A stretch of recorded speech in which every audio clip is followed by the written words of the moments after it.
सभी साथियों का स्वागत करता हूं अपने YouTube चैनल सुरेंद्र सिंह बोरा में। साथियों, जैसा कि आप सभी लोग जानते हैं कि मैं हमेशा जो है कि प्रशिक्षित बेरोज़गारों के बारे में बातचीत करता हूं। आज प्रशिक्षित बेरोज़गारों के बारे में बात न कर के मैं उत्तराखंड शिक्षा मित्र औपबंधिक शिक्षक के रूप में जो कार्यरत हैं उनके बारे में बातचीत कर रहा हूं कि उत्तराखंड औपबंधिक शिक्षकों के लिए क्या सूचना है उसके बारे में बातचीत करता हूं। जैसा कि आप जानते हैं, आदेश संख्या अधिसूचना प्राथमिक शिक्षा जो प्रारंभिक शिक्षा निदेशालय से है, तो उसका जो क्रमांक है 644 नियुक्ति से संबंधित आदेश है औपबंधिक शिक्षक 2021-22 में दिनांक 3 मार्च को निदेशालय से ये पत्र जो है कि विज्ञप्ति नियुक्ति पद स्थापना का आदेश आया है।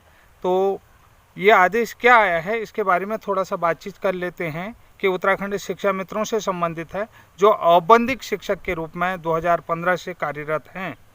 तो बहुत सारे जो शिक्षा मित्रों को औपबंधिक शिक्षक के रूप में राजकीय प्राथमिक विद्यालयों में नियुक्ति मिल गई थी, तो उन शिक्षकों के संबंध में है। तो बातचीत कर लेते हैं। सचिव विद्यालयी शिक्षा उत्तराखंड शासन के पत्र संख्या 1740 XXIB ए फर्स्ट 2021 और 2011 2018 दिनांक 7 जनवरी 2022 एवं निदेशक प्रारंभिक शिक्षा उत्तराखंड देहरादून के पत्रांक संख्या प्रारंभिक शिक्षा 2 का जो शासनादेश संख्या है 322 का द्वितीय 2017/12046 49 2021-22 दिनांक 7 जनवरी 2022 द्वारा राजकीय प्राथमिक विद्यालय में औपबंधिक रूप से सहायक अध्यापक के रूप में कार्यरत ऐसे शिक्षा मित्र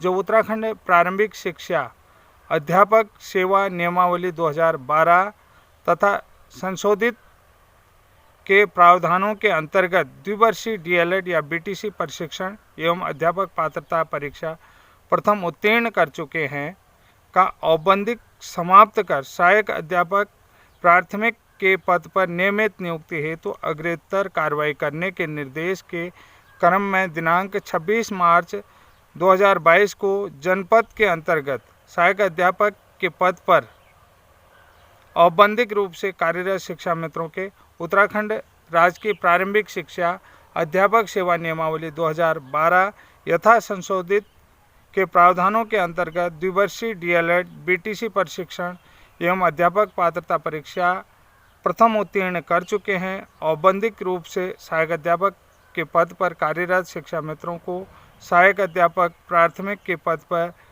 नियमित नियुक्ति दिए जाने के फलस्वरूप परीक्षा काल पर उनके नाम के सम्मुख स्तंभ 6 में पद स्थापित किया जाता है। यह नियुक्ति नितांत अस्थायी है।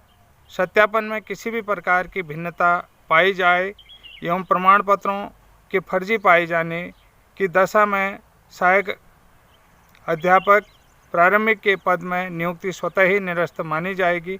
इस हेतु किसी भी प्रकार का यात्रा भत्ता देय नहीं होगा।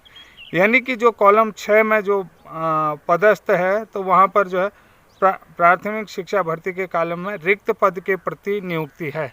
तो जो कॉलम 6 में उन शिक्षा मित्रों के आगे लिखा है, तो कुल मिलाकर जो उत्तराखंड प्राथमिक विद्यालय में अभी सहायक अध्यापक नियुक्ति प्रक्रिया चल रही है, तो उन्हीं के तहत जो रिक्त पद है उनमें जो है औपबंधिक शिक्षक जो द्विवर्षीय DLED योग्यताधारी हैं और TET प्रथम उत्तीर्ण हैं, तो उन रिक्त पदों में वो औपबंधिक शिक्षकों को भी नियुक्ति दी जा रही है।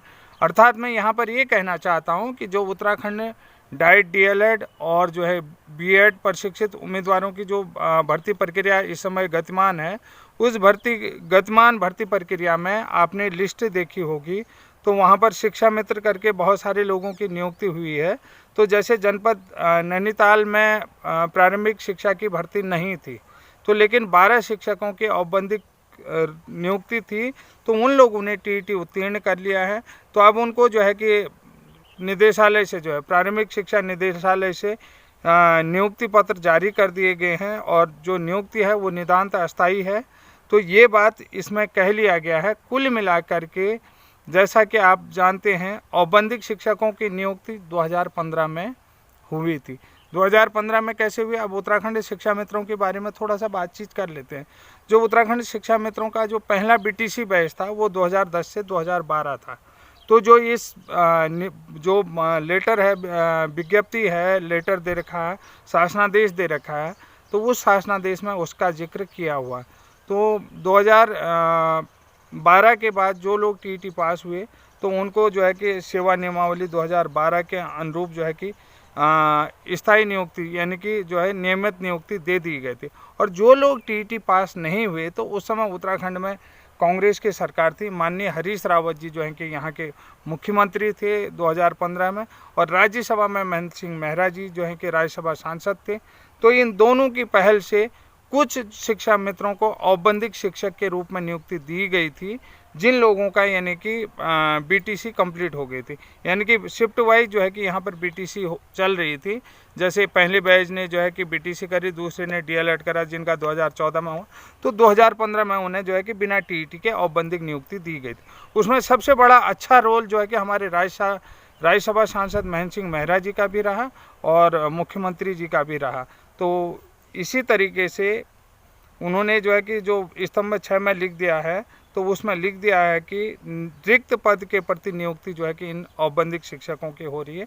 अगर किसी भी तरीके से उनके डॉक्यूमेंटेशन में फर्जीवाड़ा पाया जाता है तो वो फर्जीवाड़े के जिम्मेदार वो खुद रहेंगे और जो है सहायक अध्यापक की नियुक्ति स्वतः ही निरस्त हो जाएगी। तो ये आपको आदेश मैंने आपको बता दिया है।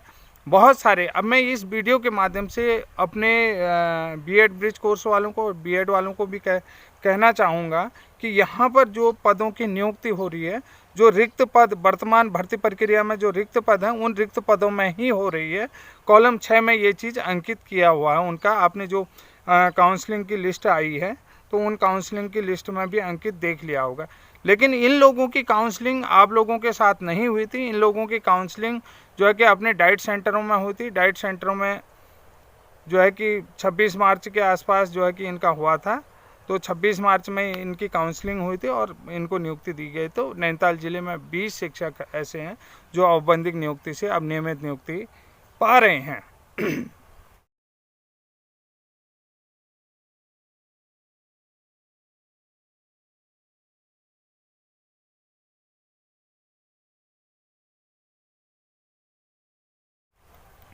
अब जैसा कि उत्तर प्रदेश वाले कह रहे हैं कि मेरा वीडियो उत्तर प्रदेश के शिक्षा मित्रों को भी पहुंचा है, तो उत्तर प्रदेश के शिक्षा मित्रों के जो संगठन के नेता हैं सुमित श्रीवास्तव जी, उन्होंने एक चीज़ मेरे से कहा कि आपका ज्ञान इतना ही वो होता तो कि बहुत सारी तरीके से उन्होंने गाली गलौज ये करना मेरे को शुरू कर दिया कि आप हमको ज्ञान मत दीजिए, हमें आपकी ज्ञान की कोई आवश्यकता नहीं है, ये चीज़ कहना।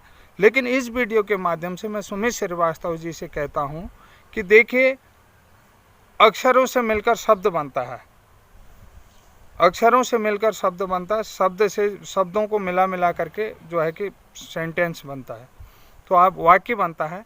तो ये चीज़ ये नहीं कि मैं कह रहा हूँ कि वो कह रहे हैं कि आपकी जानकारी अधूरी है। मेरी जानकारी अधूरी हो सकती है, मैं नहीं कहता हूँ कि मेरी कंप्लीट हो सकती, मुझे इतनी विधि की भी जानकारी नहीं हो सकती, लेकिन हमने वकील रखे हैं, हम नियमों के अनुसार चल रहे हैं।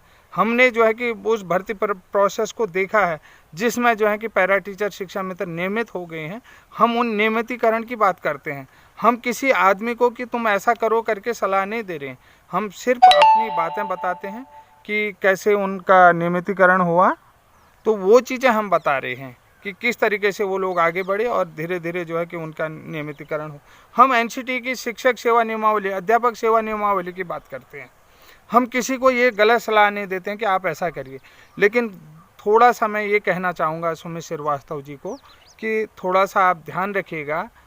कहीं हो सकता है आपको मेरे से ज़्यादा नॉलेज होगा, इसमें कोई दो राय नहीं है, लेकिन कुछ चीज़ें जो है कि अगर मुझसे भी आपको जानकारी मिल जाती, कुछ जानकारी आप जुटा सकते हैं, तो उससे आपके नॉलेज में वृद्धि होगी। उन चीज़ों को आप रिसर्च करिए, उन चीज़ों को नेट के माध्यम से ढूंढिए, उन चीज़ों को नियमावली से ढूंढिए। आप जो है कि सीधे सामने वाले पर जो है कि आरोप प्रत्यारोप कर रहे हैं, वो गलत है।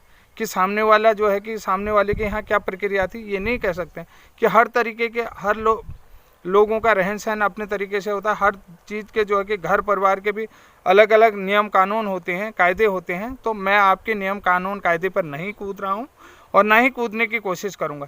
लेकिन कभी कभी ऐसा होता है ना, कुछ चीज़ें बाहर से भी सीखी जा सकती हैं, बाहर से सीखने का प्रयास करना चाहिए। कुछ जानकारियाँ बाहर से भी मिल जाती हैं, उन जानकारियों को लेने में कोई दो राय नहीं है। ये जानकारी जैसे कि अभी आपने देखा कि हमारे यहाँ जो 2015 में बिना टीईटी के औपबंधिक नियुक्ति हुई थी, अब जाके उन लोगों ने टीईटी किया 2022, 7 साल बाद टीईटी किया। तो अभी जो है कि उनका जो है कि औपबंधिक शिक्षकों के नियमितीकरण का जो आदेश आ गया है, तो 26 मार्च को उनकी काउंसलिंग हो गई है। अब जो है कि उनका नियमितीकरण की भी लिस्ट जारी हो गई है। वो लिस्ट मैं आपको वीडियो में डाल दूंगा, वो लिस्ट देखिए।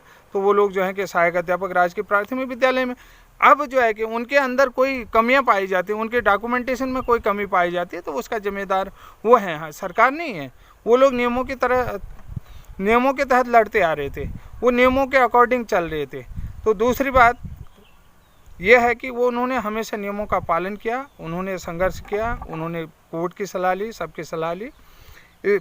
तो ये चीज़ें हैं। इसके अलावा मैं जो है कि एक जो लोग प्राथमिक विद्यालय में शिक्षक बनना चाहते हैं, तो उत्तराखंड विद्यालय शिक्षा परिषद की तरफ से द्विवर्षीय डीएलएड प्रशिक्षण के लिए आवेदन प्रक्रिया सुचारू हो चुकी है। आवेदन प्रक्रिया इस समय जारी है।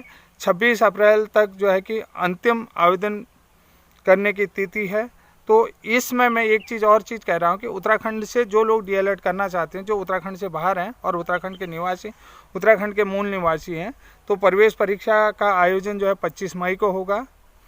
तो आपको एक चीज़ और बता देता हूँ कि जनरल कैंडिडेट ओबीसी के लिए 500 रुपया और SC ST के लिए 250 रुपया और PH के लिए जो है कि दिव्यांग के लिए 150 रुपया उसका आवेदन शुल्क है। ऑनलाइन आवेदन प्रक्रिया, जो स्नातक अंतिम वर्ष में अध्ययनरत है वो छात्र भी इस आवेदन प्रक्रिया में भाग ले सकते हैं। जो स्नातक यानी कि BA हो, BSc हो, BCom हो, अंतिम वर्ष में जो है कि अध्ययनरत हैं, वो छात्र भी इस आवेदन प्रक्रिया में भाग ले सकते हैं, वो ये परीक्षा को दे सकते हैं। इसमें प्रतिशत की कोई बाध्यता नहीं होती है यहाँ पर BA स्तर पर, तो ग्रेजुएशन स्तर पर कोई भी बाध्यता नहीं है। आप एंट्रेंस को दे सकते हैं। अगर आप एंट्रेंस क्वालिफाई करते हैं तो द्विवर्षीय डीएलएड के लिए एलिजिबल हैं।